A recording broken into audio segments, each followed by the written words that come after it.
Ang ibig sabihin kasi ng wilderness o ng ilang ay lugar na mapanganib at nakamamatay.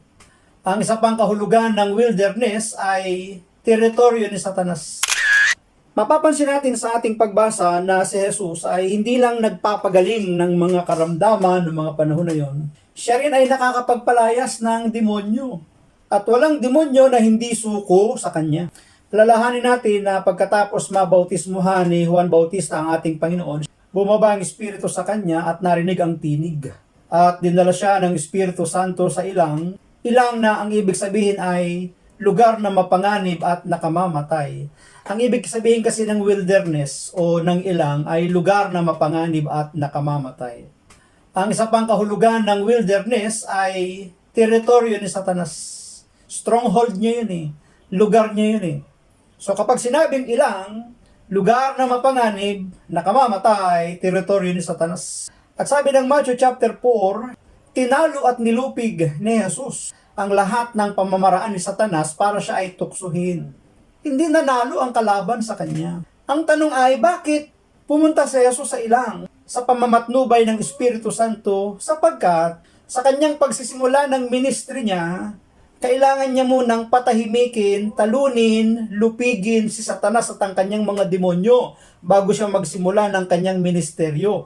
Sapagkat kung hindi tatalunin ni Jesus si Satanas sa kanyang teritoryo, sa lahat ng kanyang paglilingkod, gagambalain siya, piperwisyuhan siya, iisturbuhin siya ng demonyo. So tinalo niya na yung leader, yung pinakapinuno. Kaya nang magsimula ng ministeryo ang Panginoon, suko na sa kanyang demonyo kasi mabilis yung kalat nun eh, na natalo ang kanilang leader, ang kanilang pinuno ng Panginoong Jesus. Ngayon, dahil suko sa kanya, masamang espiritu ang mga demonyo, yun namang mga Pariseo at mga eskriba na hindi naniniwala sa kanya, yung kapangyarihang taglay ni Jesus na makapagpalayas ng demonyo, ay pinag-iisipan si Jesus na ito ay galing din kay Satanas, sa demonyo, kay Beelzebul, ang prinsipe ng mga demonyo. Tingnan po ninyo, imbis na matuwa ang mga kababayan niya, ang mga dalubhasa, mga tagapagturo ng kautusan, imbis na matuwa at magpasalamat yung kanyang mga kasamahan, yung kanyang mga kababayan, yung mga teachers of the law, na si Satanas at ang mga demonyo ay suko sa kanya, pinagbintangan pa. Minsan ganoon din tayo, di ba? Pag gumagawa tayo ng mabuti, ng tama, ang daming nilalapat sa ating bintang na hindi maganda. Pero si Jesus nagpatuloy, di siya nagpa-apekto. Sabi nga rito, ang hindi panig sa akin ay laban sa akin. At nagkakalat ang hindi tumutulong sa aking mag-ipon, di ba? Nagbigay pa nga ng halimbawa ang Panginoon eh. Sa isang sambahayan, maigagapos mo lamang o mananakawan mo lamang, makukuhanan mo lamang ang sambahayan na yon kung yung malakas na naroon sa sambahayang yun ay maigapos mo ng mas malakas kaysa sa kanya.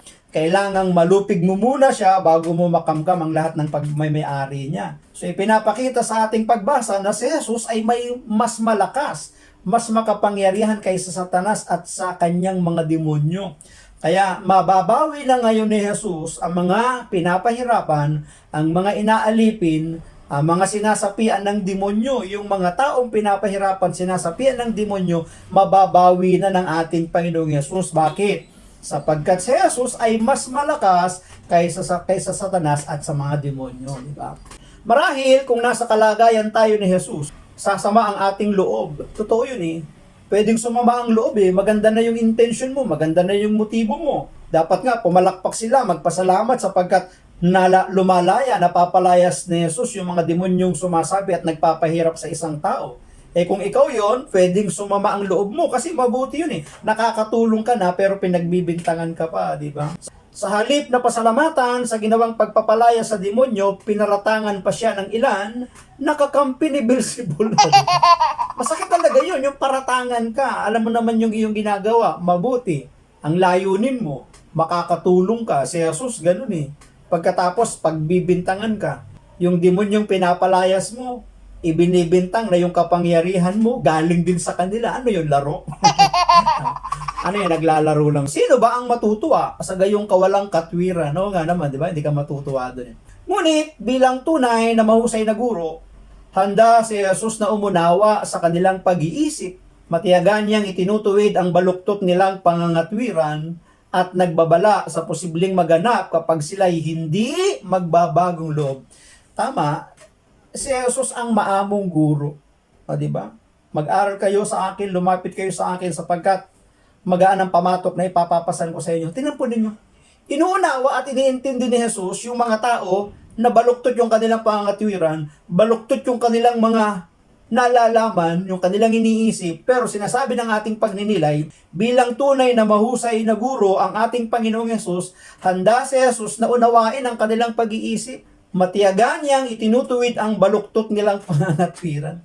Napakatiyaga ng ating Panginoon, magpapagpasensya eh.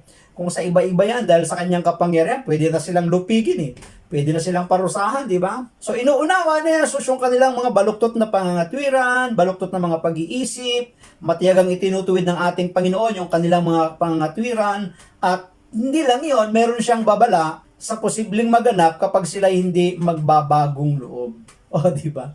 Mayroon pong magaganap na hindi maganda kapag hindi sila nagbalik loob. Habang nagsisikap tayong makasunod sa yapak ni Jesus, mahalagang maging matalas din ang ating mga pandama sa pagkilatis sa mga kabutihang ginagawa ng maraming tao. Siguro, magandang tularan yung ugali ng ating Panginoon, yung matyaga niyang pagtuturo, yung kanyang pagpapasensya, yung kanyang pag-unawa, na unti-unti itinutuwid yung kanilang mga isipan, yung kanilang pangangatwiran, yung kanilang paniniwala. So tayo man, maaaring may dumating na mga panahon na oposisyon kontra sa atin, laban sa atin, nasa atin kung gagayahin natin ang ating Panginoon, kung tayo ay gagaya na siya'y unawain, patawarin, turuan ng mahinahon.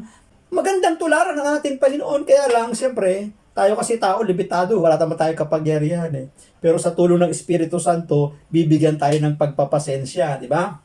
Habang nagsisikap tayo makasunod sa yapak ni Jesus, mahalagang maging matalas din ang ating mga pandama sa pagkilatis sa mga kabutihang ginagawa ng maraming tao. Sa gayon, makapagpapalaganap tayo ng pagmamahal, makapaglilingkod ng walang kapalit, at makagagawa ng kabutihang loob sa mga nasa laylayan ng lipunan, yung mga taong nasa gilid-gilid lang yan. Ano yung ating dapat tularan sa ating Panginoon? Yung pagpapalaganap ng kanyang pagmamahal, paglilingkod na walang kapalit, makagawa ng kabutihang loob sa mga taong minsan walang umaabot sa kanila, walang tumutulong sa kanila, walang nagmamalasakit sa kanila. Yun po ang ating Panginoong Yesus. Kaya nga ang tanong ay, paano natin sinisikap na maibahagi sa iba ang mga biyayang tinatanggap natin sa bawat araw? Kaya sabi dito sa ating binasa, kakampihan.